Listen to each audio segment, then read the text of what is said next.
예수 안에서 평안합니다. 인사하겠습니다. 오늘 저는 데살로니가전서 5장 16절에서 18절 말씀으로 나를 향한 하나님의 뜻이라는 제목으로 이 시간 말씀의 은혜를 나누고 우리가 기도함으로 이번 한 주를 나가기 원합니다. 책 중에 산다는 것이 황홀하다라는 책이 있습니다. 아직 보지 않은 분들이 있다면 이 책을 꼭 보시기를 추천해 드립니다. 간증서이지만 간증이 무엇인지를 정확하게 우리에게 드러내는 책이라 할 수 있습니다. 간증이란 무엇입니까? 예수를 증거해야 되고 예수 믿기 전과 예수 믿은 후에 나의 변화된 모습을 드러내는 것이고 그 변화된 모습이 세상에 있는 것이 아니라 하나님으로 통한 믿음의 있음을 드러내는 것이 간증입니다. 그래서 간증을 통하여 내가 저 사람처럼 잘 살고 싶다, 내가 저 사람처럼 치유받고 싶다, 내가 저 사람처럼 좋은 자리에 있고 싶다, 내가 저 사람처럼 부자가 되고 싶다를 부러워하는 것이 아니라 간증을 통하여 내가 저 사람처럼 예수를 만나고 싶다, 내가 저 사람처럼 말씀을 듣고 싶다, 내가 저 사람처럼 예배하고 싶다, 헌신하고 싶다, 봉사하고 싶다라는 그러한 마음의 깨달음이 들었을 때 그것이 진짜 간증이다라고 할 수가 있게 되는 겁니다. 지금 나와 있는 이 책, 산다는 것이 황홀하다는 이 책이 바로 그러한 책이라고 할 수가 있죠. 다하라 요네코라는 일본 사람이 지은 책입니다. 그녀는 18세 때 어머니를 잃고 사는 것에 회의를 느껴서 달리는 기차에 몸을 던져서 자살을 시도하게 되죠. 달리는 기차에 몸을 던졌으니 그 후유증이 어마어마할 것입니다. 죽기 아니면 장애가 되는 것이죠. 아니라 다를까 죽지는 않고 겨우 살아나긴 했으나 그러나 그는 장애 중에 장애를 갖게 됐습니다. 일단 두 다리가 잘려서 두 다리가 없었고 한쪽 팔이 잘려서 없었고 한쪽 팔은 남아있긴 했으나 손가락이 잘려서 세 손가락밖에는 없었습니다. 결국 이 사람은 병원에서 치료받으면서 더욱더 극심한 절망 가운데 빠질 수밖에 없게 된 것이죠. 결국 두 다리가 없어서 의족을 했기 때문에 걸어 다닐 수는 있긴 하더라도 그러나 그것이 예전과는 못함을 우리는 알게 됩니다. 결국 절망 가운데 빠져 있었던 또다시 자살을 기도할 수밖에 없었던 틈만 나면 또한 죽을 생각밖에 하지 않았던 이 다하라 요네코에게 일본인 청년 타하라 야키도시라는 그 신학생이 병원 전도를 하고 오다가 이 여인을 만나서 복음을 예수 그리스도를 전하게 됩니다. 그리고 예수 그리스도를 전하고 매일같이 찾아와서 말씀을 듣든지 안 듣든지 옆에서 말씀을 읽어주고 예수를 전하다가 이 요네코가 하나님의 말씀으로 말미암아 변화가 일어나는데 그 말씀이 바로 고린도후서 5장 17절 말씀을 통하여 변화가 일어납니다. 자, 이 말씀을 다 함께 한번 화면과 함께 읽어보겠습니다. 그런즉 누구든지 그리스도 안에 있으면 새로운 피조물이라 이전 것은 지나갔으니 보라 새 것이 되었도다. 이 말씀이 어느 순간에 마음까지 확 들어와서 그 말씀으로 말미암아 회개하게 되고 뜨거운 눈물을 흘리게 되며 하나님 앞에 기도하게 되고 더 여호와 하나님을 알려고 말씀을 더 묵상하게 됩니다. 그렇습니다. 변화는 바로 이렇게 마음 가운데 하나님의 말씀이 들어왔을 때 변화의 시작이 이루어지게 되는 것이죠. 평상시에는 그냥 스쳐갔던 말씀인데 어느 순간 그 말씀이 나에게 꽂히게 됩니다. 부딪히게 됩니다. 이것을 신학적 용어로 레마라고 하죠. 나의 말씀이 되는 겁니다. 문자적인 말씀이 나에게 실제적인 살아 움직이는 역사하는 영적인 말씀이 되는 것이 바로 레마의 말씀이 되고 그 레마의 말씀을 받았을 때 우리는 변화가 나타나고 회개하게 되고 치유가 나타나며 소망의 은혜 안에 거할 수가 있게 되는 겁니다. 바로 오늘 예배를 통하여 그 레마의 말씀을 우리 모든 성도님들 받기를 간절히 축원을 드립니다. 이 다하라 요네코 이 여인은 이 말씀을 통하여 이제 변화됐습니다. 예전에는 없는 것에 집착했어요. 나는 왜 이것도 없을까? 왜 저것도 없을까? 왜 이것은 또 더 없을까? 그러나 이제 예수 그리스도를 믿고 만남으로 말미암아 없는 것에서 있는 것에 집중하게 됩니다. 나는 이것도 있구나. 나는 또 이것도 있구나. 그러니 감사 찬양 하나님께 영광을 돌리는 삶으로 바뀌게 되죠. 그의 시선이 달라졌습니다. 없는 것에서 즉 부정적인 것에서 있는 것 긍정적인 시선으로 바뀌게 된 것이지요. 그러면서 감사하며 살게 되었다는 내용이 산다는 것이 황홀하다라는 이 책에 고스란히 담겨져 있게 되는 겁니다. 그리고 그 결혼을 하고 바로 타하라 야키도시 자기에게 복음을 전해줬던 그 신학생과 결혼을 하게 되고 두 딸을 낳아 행복하게 살게 된 내용이 바로 이 책의 내용이 되는 것이죠. 그래서 이 사람은 산다는 것이 황홀하다. 이 체역의 내용과 같이 매일매일 하루하루가 황홀하고 기쁘고 감사하다고 고백하게 되는 겁니다. 여러분들은 어떻습니까? 산다는 것이 황홀하다에 정말로 아멘할 수 있는지를 한번 가슴속으로 한번 묵상해보고 질문해 보시기 바랍니다. 자, 그런데 이 책에서 간증책인데 가장 눈에 띄는 것이 신앙생활, 즉 구원으로 말미암아 변화된 삶이 먼저 눈에 띄는 것이 아니라 이렇게 신앙생활할 수 있도록 변화되고 신앙생활할 수 있도록 또 나타내며 신앙생활하면서 또한 깨닫게 되는 그런 과정에 대한 것이 너무나도 흥미롭고 너무나도 은혜가 되고 너무나도 우리도 그 모습을 통하여 부러운 그런 마음을 갖게 됩니다. 그 중에 하나만 들자면 감자의 이야기가 있습니다. 하루는 이 연애꼬가 감자 껍질을 벗기려 하는데 너무 힘이 들었다고 합니다. 당연하죠. 한쪽 팔은 없고 한쪽 팔은 있긴 하지만 손가락이 3개밖에 없었으니 둥글둥글한 감자를 깎기가 버거울 수밖에 없을 것입니다. 보통 사람이라면 사과를 깎듯이 배를 깎듯이 한쪽을 잡고 깎아내면 되지만 그러나 손이 없으니까, 그럼 손이 없으면 발이 있으면 발로 잡으면 되지만 발도 없었기 때문에 결국에는 3손가락으로만 이 감자를 깎을 수밖에 없는 겁니다. 그러나 잘 알다시피 깎으려고 하면 감자가 도망가고 또 깎으려고 하면 감자가 도망가고 그렇게 하다 보니까 오랜 시간 동안 조금밖에 깎을 수가 없게 되는 것이고 감자 하나를 깎는데 몇 시간이나 그렇게 시간을 허비하게 되는 것을 보게 됩니다. 몇 번 시도하고 시간이 흘러가니까 짜증이 날 수밖에 없는 거고 화가 치밀 수밖에 없는 거고 나아가 왜 나는 이 모양인가 왜 이 꼴인가 라는 그런 원망과 탄식이 되고 나중에는 왜 하나님이 나를 그때 죽게 했어야지 왜 살려주셔서 이러한 아픔을 또 겪게 하시는가에 대한 그런 탄식이 계속 마음 가운데 흘러나오게 되는 겁니다. 절망감이 계속 들어오게 되죠. 그러나 연애권 이때는 예수 믿음 후기 때문에 이 마음의 상태를 그대로 하나님께 올립니다. 하나님 너무하십니다. 날 그때 죽게 했어야죠. 왜 나를 살려주셔서 왜 나를 이렇게 힘들게 하십니까? 이것도 하나 깎지 못하는 이러한 모양으로 나를 왜 살려주십니까? 내 삶의 의미는 무엇입니까? 하나님께 원망과 탄식의 기도를 하나님께 올려드리게 됩니다. 자, 그런데 기도는 뭐라고 했습니까? 되어지는 것이죠. 있는 모습 그대로 여러분의 마음을 하나님께 드러내면 하나님께서 그 기도를 바꿔주십니다. 그 바꿔서 하나님께서 원하시는 기도가 되어지는 거죠. 성령이 말하시는 탄식으로 우리를 위하여 기도해 주는 그 기도의 부분을 우리가 성령을 통하여 똑같이 기도하게 되는 겁니다. 이 연애꼬도 마찬가지였습니다. 원망과 탄식으로 기도했다가 나중에 그의 기도가 이렇게 바뀌게 됩니다. 책의 내용을 발췌해서 제가 읽어드리면 하나님 어떻게 하든지 감자를 깎을 수 있는 방법이 있는 줄 압니다. 하나님의 방법을 나에게 가르쳐 주세요. 감자를 깎을 수 있게 도와주세요라고 간절히 기도를 하게 되는 거죠.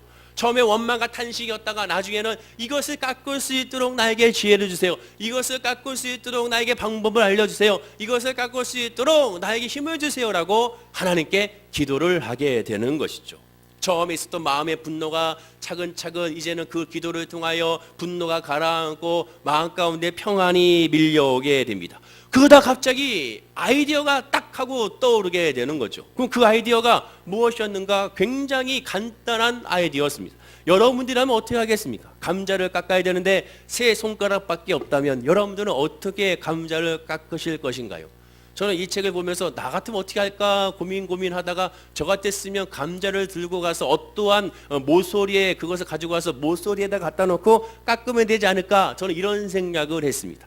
근데 이 책을 봤더니 연애꼬는 저의 이러한 어리석은 생각보다 한 단계 더 높은 생각으로 감자를 깎고 있었습니다. 그것은 무엇이냐? 도마 위에 감자를 넣고 일단 반을 자르는 거죠. 반을 딱 자르면 그 단면을 바로 바닥에다 놓게 되면 어떻게 됩니까? 당연히 미끄러지지 아니하고 감자를 깎을 수가 있었던 겁니다. 아주 쉽게 더 이상 짜증을 내지 아니하고 아직 그 감자가 굴러가지 않은 상태에서 감자를 깎을 수가 있었다라고 그 책에 나와 있게 되는 거죠. 그리고 그때 그 아이디어가 떠오른 다음에 그리고 나서 똑같이 아이디어대로 감자를 깎는 순간 그때 감격을 책에 이렇게 고백합니다. 그 책의 내용을 제가 읽어드리면 그때부터 감자는 순한 양처럼 얌전히 한 곳에 정지된 채 있었습니다 라고 그가 고백을 합니다. 몇 시간 동안 있었던 그러한 마음의 상처와 마음의 번민과 기도와 회복과 이런 모든 과정 가운데 바로 이 여인이 그 모든 과정 가운데 하나님의 은혜를 깨닫는 그 순간이나 갈 수가 있게 되는 것이죠. 그날 저녁 식사는 이 감자를 통한 감사의 식사 시간이 되었다고 고백하게 되는 것이죠.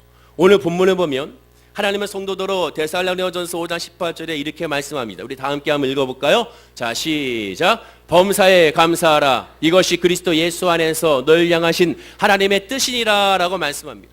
우리를 향한, 나를 향한 하나님의 뜻은 감사하는 것이 있음을 말씀합니다. 또 앞에 있죠. 기주지 말고 기도하라. 항상 기뻐하라 라고 말합니다. 기뻐하고 기도하고 감사하는 것이 하나님의 뜻이라고 우리에게 말씀해 주고 있게 되는 겁니다. 그러나 이것이 쉽게 가능하겠습니까? 항상 기뻐할 수가 있나요? 쉬지 말고 기도할 수가 있나요? 범사에 감사할 수가 있나요? 특별히 범사라는 것은 무엇입니까? 좋은 일, 나쁜 일 모든 걸 다 통틀어서 범사라고 할 수가 있는 것이죠. 좋은 일에는 누구나 감사할 수 있습니다. 그러나 나쁜 일이 생겼을 때 여러분 감사할 수가 있을까요? 입에서 감사라는 말이 튀어나올 수 있을까요? 결코 쉽지 않을 것입니다. 어저께 한 목사님께 전화가 왔습니다. 중보기도를 부탁하는 거예요. 그 목사님은 우리가 이번에 여름에 아동부 수련회 갔을 때 갔던 교회의 목사님이십니다.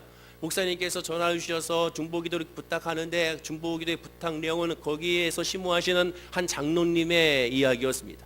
장로님이 지난 목요일에 자동차 새벽 예배 때 차량을 몰고, 즉 교회 봉고차를 몰고 새벽에 성도들을 태우고 예배를 드린 후 그 성도님들 다 모시고 드린 후에 다시 교회로 차를 갖다 놓으러 오시는 도중에 지나가는 할머니를 치게 된 겁니다. 근데 83세 할머니를 쳤는데 그 할머니가 그 자리에서 사망하고야 말게 된 것이죠. 병원으로 이송할 수도 없을 정도로 그 자리에서 구급대가 왔으나 이미 숨진 상태였다고 말을 하게 되는 겁니다. 그래서 목사님이 중보기도를 부탁하는 겁니다. 그래서 그 중보기 부탁에 저희가 생각할 때는 이제는 그 합의금이 1억 3천만 원을 요구하니까 1억 3천만 원에 대한 합의금 가지고 기도 부탁하나 보다 생각했는데 목사님은 마지막 끝에 이렇게 부탁을 하는 거죠. 1억 3천만 원이 중요한 것이 아니고 그로 말미암아 장로님이 받을 영적인 그런 트라우마, 그 상처를 회복할 수 있도록 인도해 달라고 기도를 부탁하는 겁니다. 여러분, 그런 상황이 만약에 나라면, 더군다나 교회 일을 하다가 교회에서 성도들을 태우고 다니다가 사고를 내서 그 할머니가 무단횡단을 했다고 하죠. 무단횡단을 한 그 할머니를 쳐서 만약에 숨지게 했다면 그것에 대해서 범사에 감사를 했으니까 감사합니다 할 수가 있을까? 어느 누구나 하지 못할 겁니다. 그것에 대해서 감사한다는 것은 사실상 인간의 이성으로는 미친 사람만이 그 감사를 할 수가 있게 되는 것이고, 그리고 그런 감사를 표현한다면 그 유가족 앞에서 하나님 감사합니다 한다면 그 사람은 그 자리에서 맞아 죽을지도 모르게 되는 겁니다. 범사에 감사하라, 나쁜 일까지 포함되는데 정말 이것이 가능할까? 이것이 과연 쉬울 수 있을까? 실제로 믿음과는 상관없이 너무나도 힘들다라는 겁니다. 저는 예전에 제가 병원에 입원했기 전에는 신방 가게 되면 신방 다닐 때 그냥 위로했습니다. 집사님, 안수 집사, 우리 권사님, 또한 장로님 병원에 입원하시죠. 이번은 계기로 해서 하나님께서 푹 쉬시라고 이번에 이런 질병을 주신 것 같습니다. 그러니까 하나님께 기도하면서 이번 계기로 푹 쉬었다 나오세요. 제가 병원에 입원해 보니까 이러한 말도 안 되는 위로는 다시는 하지 말아야겠다는 생각이 들게 되는 거죠. 병원에서 있다 보니까 이건 쉬는 게 아닙니다. 거기서 더 이상 다시는 쉽다 오세요 이런 말을 할 수가 없는 거예요. 병원 자체가 그리고 또 질병 그 자체가 도저히 쉴 수 없는 겁니다. 이번 기회에 더 많이 기도하고 나오세요. 더 많이 말씀 보고 나서 말씀이 들어오지 않습니다. 기도가 나오지 않는 것이 바로 병원의 입원 생활이라는 것을 보게 된 것이죠. 자녀도 마찬가지였습니다. 아이가 아프다고 하면 그냥 예전에는 결혼하기 전에는 가서 기도해 줬습니다. 아이가 많이 아프구나, 하나님 열심히 기도하겠습니다. 치료받을 줄 믿습니다. 그런데 제 아이가 죽는다는 이야기 들었을 때 그것을 경험하고 나니까 그 이후부터는 아이들의 모습이, 아이가 아프니까 정말로 그 마음을 이해하고 부모님 마음을 알겠더라고요. 아이가 아프기 전에는 교회 예배에서 뛰어다니고 구역 예배 드리는데 시끄럽게 하는 것을 봤을 때 좀 조용히 좀 시키지 이런 생각이 들었습니다. 내 아이가 아프고 나서 하나님 은혜로 하나님 살려주시고 나니까 건강하니까 뛰어다니지, 건강하니까 예배 시간에 소리 지르지 하는 생각이 들게 되는 것이죠. 사람은 겪어보지 않으면 모든 것을 알 수가 없게 되는 것이죠. 당사자가 아니면 알 수가 없는 겁니다. 그러나 그렇게 아프고 힘들 때 우리는 하나님께 감사할 수 있을까? 어느 누구도 쉽게 감사할 수가 없게 되죠. 이럴 때 우리는 흔히 이렇게도 권면합니다. 괴롭더라도 억지로 의지를 동원해서라도 감사하십시오. 그래도 감사하십시오. 그래도 감사하십시오라고 우리는 권면합니다. 또 나보다 힘든 생각을 생각하면서 그들의 처지와 비교하며 감사하십시오. 당신보다 더 아픈 사람이 있습니다. 지금 저 중환자실에 힘들어하는 사람이 있습니다. 오늘이 있기를 소망하는 사람도 있습니다. 그것에 비하면 당신은 감사한 것이 아닙니까? 이렇게 권면을 하기도 합니다. 또한 정 안 되면 십자가에서 고난당하시는 예수님의 고통을 생각해 보십시오. 그거에 비하면 당신의 고통은 아무것도 아니지 않습니까? 라고 우리는 또한 권면하게 되죠. 그러나 의지적으로 노력하는 것은 일시적인 효과뿐입니다. 인간의 의지로는 절대로 감사할 수 없고 인간의 의지로는 절대로 기뻐할 수가 없습니다. 한시적인 것에 불과하죠. 또한 다른 사람과 비교해 감사한 건 더 나쁜 겁니다. 다른 사람의 불행을 통해 어떻게 감사할 수가 있겠습니까? 그 장로님이 사고를 냈습니다. 하나님, 나도 교회에서 본 것처럼 운행하는데 나는 저렇게 사고 안 내게 하시니 감사합니다. 그런 감사가 어디 있습니까? 그건 감사가 아닙니다. 그건 하나님께서 원하시는 믿음의 고백도 될 수가 없게 되는 것이죠. 또한 예수님의 십자가의 고통을 회상한다는 것도 마찬가지입니다. 예수님은 하나님이십니다. 하나님인데 어찌 우리가 하나님과 비교해요? 그 감사를 우리가 받아들일 수가 있겠습니까? 그것도 역시 할 수가 없게 되는 것이죠. 보통 교과서적인 모범 답안은 힘들고 어려운 사람에게 믿음으로 고난을 이겨내세요 라고 권면하죠. 우리 옆에 분에게 이렇게 인사할까요? 믿음으로 고난을 이겨내세요 한번 권면하시기 바랍니다. 여러분, 힘든데 그 얘기를 들으면 어떤 마음이 듭니까? 믿음으로 고난을 견디세요. 맞는 얘기긴 합니다. 이해는 됩니다. 알고는 있어요. 모르는 바가 아닙니다. 문제는 뭡니까? 머릿속에 있는 그 말이 이 가슴에 내려오지 않으니까 문제가 발생하는 것이죠. 357장 주 믿는 사람 일어나 이 찬양이 바로 요한일서 5장 4절의 말씀을 근거로 지어졌죠. 믿음이 이기네, 믿음이 이기네, 주 예수를 믿음이 온 세상을 이기네. 이 찬양이 바로 이 말씀을 통하여 이루어졌습니다. 당연히 믿음으로 이기는 것입니다. 그러나 그 믿음이 내 마음에 믿어져야 말이죠. 내 마음에서 그 믿음이 역사가 나타나야지 그것이 가능한 것을 우리가 알게 됩니다. 그런데 요네코의 감사를 보면, 요네코의 간증을 보면 한 가지의 중요한 사실 포인트를 발견하게 됩니다. 오늘 본문도 마찬가지입니다. 오늘 본문에서 항상 기뻐하라, 쉬지 말고 기도하라, 범사에 감사하라, 이것이 하나님의 뜻이라고 얘기했지만 여기 아주 중요한 것이 들어가져 있습니다. 그것은 무엇입니까? 나로 말미암아 할 수가 없다는 거예요. 요네코도 마찬가지입니다. 자기로 말미암아 감사할 수 없었고 자기로 말미암아 회복할 수가 없었습니다. 그건 무엇입니까? 하나님으로 말미암아 이것이 이루어진 겁니다. 내가 아니로 하나님으로 말미암아 이루어진 거예요. 오늘 본문도 마찬가지입니다. 그리스도 예수 안에서라고 말합니다. 예수 안에서의 감사, 예수 안에서의 기쁨, 예수 안에서의 기도라고 분명히 말씀하고 있음을 우리가 주목해야 되는 겁니다. 즉 그 얘기는 뭡니까? 하나님과의 교제를 말하게 됩니다. 하나님과 교제가 없다면 아무것도 이것을 가능할 수가 없다라는 거예요. 하나님과의 만남이 없이 절대로 범사에 감사할 수가 없다라는 겁니다. 그 얘기는 역으로 말하면 하나님과의 만남이 있어야만 이것이 깨닫게 되지, 하나님과의 만남이 없으면 깨닫지 못하게 되고 인간의 이성으로는 할 수 없다는 말밖에 나오지 않는다라는 겁니다. 요네코는 하나님과의 만남이 있었습니다. 그 언제 만났습니까? 고린도후서 5장 17절의 말씀을 통하여 만남의 역사가 이루어지게 된 겁니다. 성경의 인물들을 보세요. 그들이 변화된 것은 어떻게 변화됐습니까? 삶에 통해서 변화된 것이 아니에요. 문제로 말미암아 변화된 것이 아닙니다. 문제는 과정일 뿐, 문제는 매개체일 뿐, 문제는 하나님과 연결하는 다리 역할일 뿐, 진짜 변화는 말씀으로 말미암아 변화가 일어난 겁니다. 말씀이 아니면 변화가 일어날 수가 없어요. 하나님이 요네코에게 고린도후서 5장 17절의 말씀을 주시고 그 말씀이 부딪힘으로 말미암아 변화가 일어나서 그 말씀의 변화로 말미암아 두 다리가 없고 한쪽 팔이 없고 손가락이 3개밖에 없을지라도 하나님께 감사하며 산다고 황홀하다고 고백할 수 있었던 이유가 어디 있느냐? 말씀이 임했기 때문에, 하나님과의 교제가 임했기 때문에 그것이 가능하게 된 것입니다. 그 얘기는 뭡니까? 말씀을 깨닫지 못하면 감사하지 못하고, 말씀을 깨닫지 못하면 기뻐하지 못하고, 말씀을 깨닫지 못하면 기도하지 못한다는 겁니다. 그러면 다른 사람이 봤을 때도 하나님의 말씀이 임하지 아니하면 산다는 것이 황홀하다고 말하고 있는 이 요네코의 말을 이해할 수가 없고 깨달을 수가 없고 그 모습을 통하여 부러워할 수도 없다고 우리는 알 수가 있게 되는 겁니다. 여러분, 하나님과의 교제가 일어나고 있는지 한번 살펴보십시오. 그 교제는 다른 것이 아니에요. 예배 드린다고 교제가 되는 것이 아니에요. 예배가 그 자체가 교제가 아니라 하나님의 말씀이 부딪혀야 그것이 교제가 되는 겁니다. 안타까운 것이 말은 무엇이냐?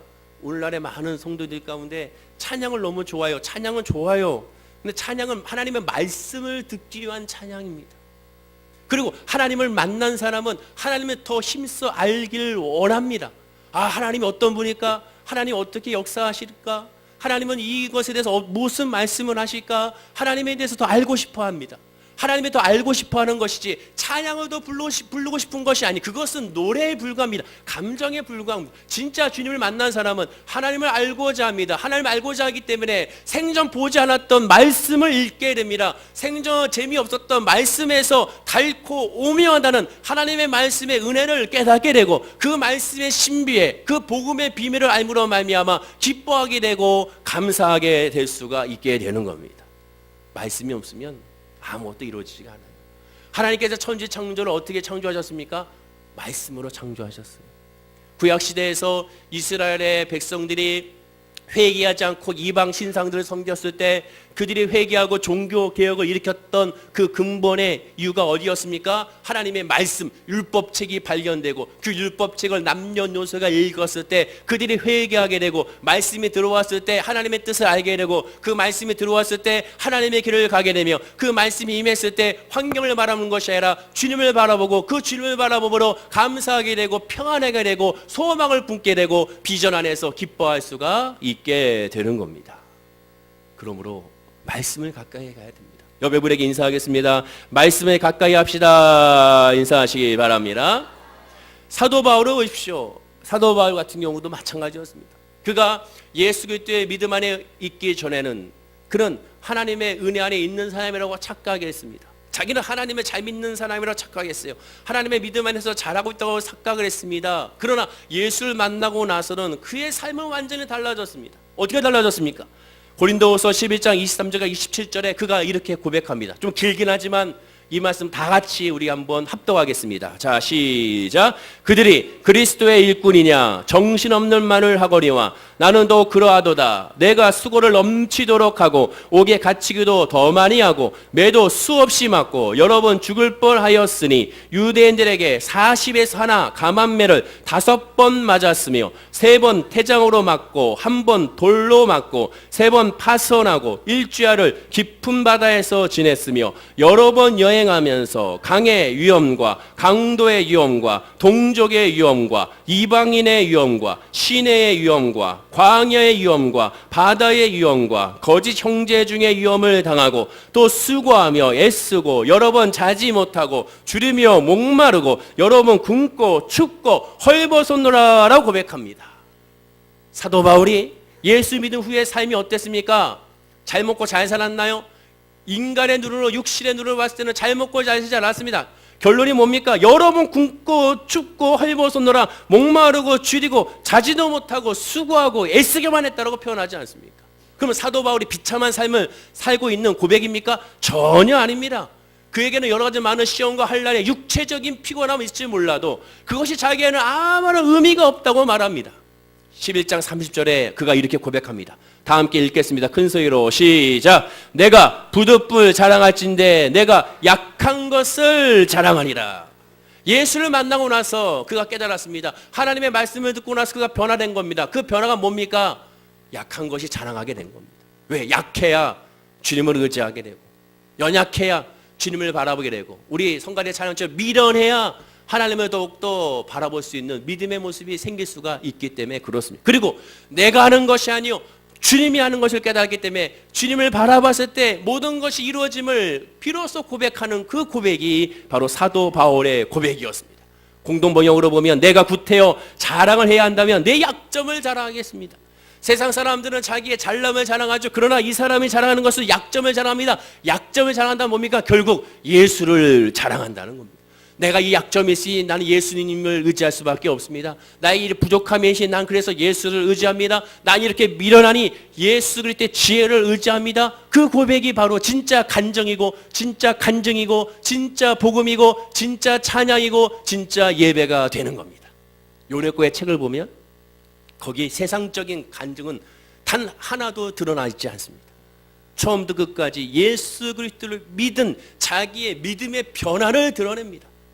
그 믿음의 변화는 삶을 통해서 드러나는데 그 삶이 잘됨으로 우리가 생각하는 그 잘됨, 우리가 생각하는 그 승진, 물질의 부요로움, 건강함 이런 것은 드러나지 않습니다. 삶의 소소한 모습을 속에서 하나님의 지혜로 깨닫게 하시고 하나님의 사랑을 깨닫게 하고 하나님의 은혜를 깨닫게 하는 모습을 통하여 그의 하나님을 드러내고 있고 예수님을 찬양하고 있는 것을 보게 되는 겁니다. 이것이 간증입니다. 내가 예전에는 알지 못했던 주의 은혜를 깨달았다는 것이죠. 그것을 깨달았더니 너무나도 사는 것이 황홀하다고 행복하다고 이 여인은 지금 말하고 있게 되는 겁니다. 사도 바울도 고린도후서 11장 28절에 이렇게 말합니다. 이 일에 왜 이런 고사하고 이 외에 이런 고사하고 앞에 말했던 여러 가지 많은 세상적인 환난과 어려움과 고통을 말합니다. 이 외에 이런 고사하고 아직도 날마다 내 속에 눌리는 것이 있으니 내 속에 눌리는 것 정말 걱정되는 것이 있다라는 거죠. 이것이 걱정되는 것이 아닙니다. 죽을 뻔한 것이 걱정된 것이 아니고 굶주림이 걱정된 것이 아니고 자지 못하는 것이 걱정된 것이 아니고 수고하고 애쓰는 것이 걱정된 것이 아니고 태형에 맞은 것이 걱정된 것이 아니고 사람들이 욕먹는 것이 걱정되는 것이 아니고 진짜 걱정되는 것은 따로 있다는 것이죠. 그것이 무엇이냐? 곧 모든 교회를 위하여 염려하는 것이다. 그럼 교회를 염려하니까 야, 이 사람이 모든 교회를 다 염려하네, 정말로 공적인 사람이네, 그 말인가? 그 말이 아닙니다. 교회를 위한 염려란 예배소서 2장 23절에 말하는 것처럼 교회는 그의 몸이니 교회는 예수 그리스도를 말하는 겁니다. 만물 안에서 만물을 충만케 하신 이의 충만함이라 교회는 바로 예수 그리스도를 나타내는 그러한 표현인 것이죠. 교회를 염려한다는 것은 예수 그리스도를 염려하는 겁니다. 그럼 예수 그리스도 염려한다고 해서 인간이 하나님을 염려할 수 있습니까? 그런 의미가 아닌 것이죠. 문맥을 보라고 했죠. 전체적인 문맥으로 봐야 됩니다. 그 얘기는 뭐냐? 내가 예수를 만나고 나서 하나님의 말씀을 듣고 났더니 하나님의 마음을 가지고 이 세상을 바라본다는 겁니다. 하나님의 마음을 가지고 이 세상을 바라봤더니 그 걱정이 세상에 있는 것이 아니라 영적인 것에 있다라는 겁니다. 그럼 그 영적인 것이 무엇입니까? 그럼에도 불구하고 예수를 알지 못하는 그런 모습에 대하여 안타깝고 불쌍하고 그것으로 말미암아 눈물이 난다는 겁니다. 여러분 주변 사람을 통하여, 여러분 가족을 통하여 예수를 믿지 못하는 모습에 너무나 슬픈 사람이 얼마나 있을까요? 내 사랑하는 자녀가 아직 예수를 믿지 못하고 교회를 다니지 아니하고 교회를 다닌다 하지만 예배는 제대로 드리지 아니하고 또 예배를 드린다 하지만 기도하지 아니하고 말씀이라는 것은 한 번도 보지 않는다면 그것에 대해서 안타까운 사람들이 과연 얼마나 있을까요?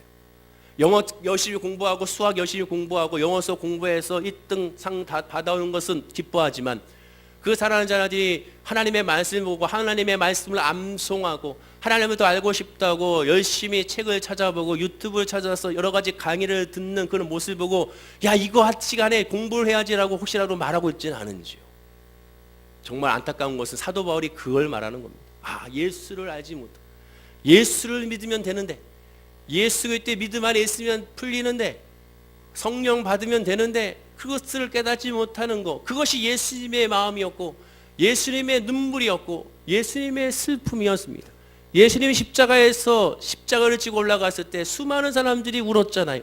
예수님의 모습을 보고 울었습니다. 수많은 여인들이, 수많은 사람들이 예수님의 모습을 안타까워했습니다. 그때 예수님이 하신 말씀이 뭡니까? 나를 위하여 울지 말라. 너와 너의 자녀들을 위하여 울라고 했습니다. 너와 너의 자녀를 위하여 울라는 뜻이 뭡니까? 왜 나를 보고도 알지 못하냐는 거죠. 깨닫지 못하는 것을 놓고 안타까워야 되는 겁니다. 예배 드리면서도 아직 하나님의 말씀을 깨닫지 못하는 것에 안타까워야 되는 거예요. 기도하면서도 기도의 은혜를 빠지지 못하는 것에 안타까워야 됩니다. 찬양을 하면서 그 찬양이 나의 신앙의 고백인 것을 깨닫지 못하는 것을 통하여 안타까워야 한다는 겁니다.